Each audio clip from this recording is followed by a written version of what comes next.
জাজ মাল্টিমিডিয়ার কর্ণধার আব্দুল আজিজ অনেক আগেই ঘোষণা দিয়েছিলেন তিনি সামনের বছর হিন্দি ছবি নির্মাণ করবেন।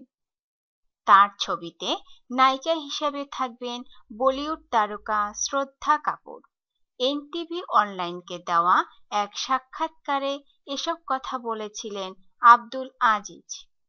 তবে ছবির নায়ক কে হবেন এ ব্যাপারে তখনও যেমন মুখ খোলেননি, আজও কোনো মন্তব্য করতে রাজি হননি আব্দুল আজিজ। কয়েকটি গণমাধ্যমে শ্রদ্ধা কাপুরের বিপরীতে সাকিব খান অভিনয় করছেন এমন খবর দেখার পর যোগাযোগ করা হয় তার সঙ্গে। আসলেই কি সাকিব খান অভিনয় করবেন শ্রদ্ধার বিপরীতে?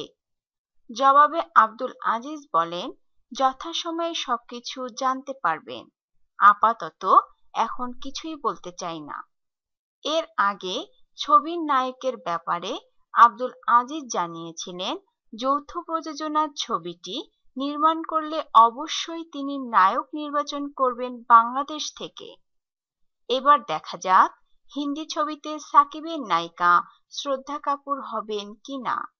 ঢালিউড কিং সাকিব খান জাজ মাল্টিমিডিয়া ও ভারতের এসকে মুভিজ প্রযোজিত দুটি যৌথ প্রযোজনার ছবি শিকারী ও নবাবে অভিনয় করেছেন। শিকারী ছবিটি মুক্তির পর ব্যবসা সফল হয়েছিল। ছবিতে সাকিবের নায়িকা ছিলেন কলকাতা চিত্রনায়িকা শ্রাবন্তী।